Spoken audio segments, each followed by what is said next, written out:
สวัสดีค่ะพี่น้องค่ะมื้อนี้พาพี่น้องมาเฮ็ดอันนั้นนิ้วประยุกต์ค่ะพี่น้องค่ะที่ได้เข้าช่อนิ้วประยุกต์มื้ออื่นจะได้ส่งให้ลูกค้าก่อนค่ะจะได้เคลียร์ออกงานแต่งนะคะอันนี้จะเป็นนิ้วประยุกต์เข้าช่อประยุกต์เพิ่นอยากได้สีบานเย็นกับสีขาวนะคะทัชชาก็จะเล่นสีบานเย็นก่อนเพราะว่าถ้าเอาสีขาวขึ้นเลยมันจะกินกันกับดอกพุธมันจะเข้ากันเลยนะมันจะกลืนกันก็เลยต้องเอาสีบานเย็นขึ้นก้อนและสีขาวห่อน้ำหลังพี่น้องคะอันนี้คือลูกค้าเลือกมาเองนะคะพัชชาบริเลือกสีให้ลูกค้าบอกว่าอยากได้บานเย็นขาวนะคะใบสีงานแต่งลูกค้าไปก็ประกอบเองพี่น้องคะพัชชาก็เอาแต่ช่อใบสีกับยอดเพิ่นสั่งมานะจะส่งพรุ่งนี้แหละวันที่26ให้ลูกค้าไปจัดเก็บเอาใส่ตู้เย็นใส่ถังน้ำแข็งเอาจ้ะ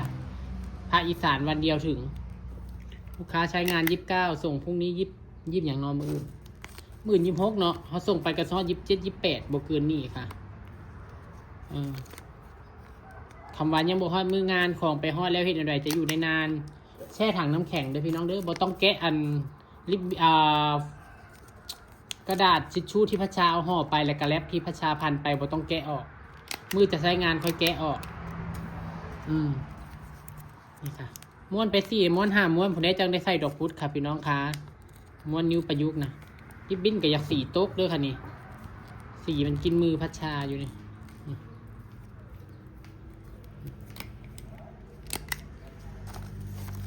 สีอยากตกนิ้วประยุกต์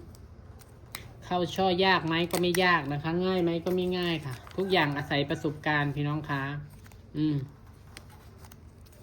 ถ้าเขาเห็ดนิ้วสวยเวลาเขาเข้าช่อมาก็สวยพัชชานะตัดริบบิ้นยาวนะคะแต่ถ้าไปสั่งเขาทำนิ้วละ2 บาทแต่ก่อนมันทำไม่ทันก็สั่งเขาทำบ่ถือใจพี่น้องว่าอีบ่ถือใจเลยค่ะเข้าช่อมาบ่สวยต้องเฮ็ดเองเคยอยู่เวลางานด่วนแล้วมันไม่ทันก็สั่งเขาแต่ว่ามันมีคนที่เขาหลับเฮ็ดขายนะม้วนนิ้วประยุกต์นะวันนี้เอามาเข้าช่อแล้วงามมันอยู่น้ำลายมือพร้อมได้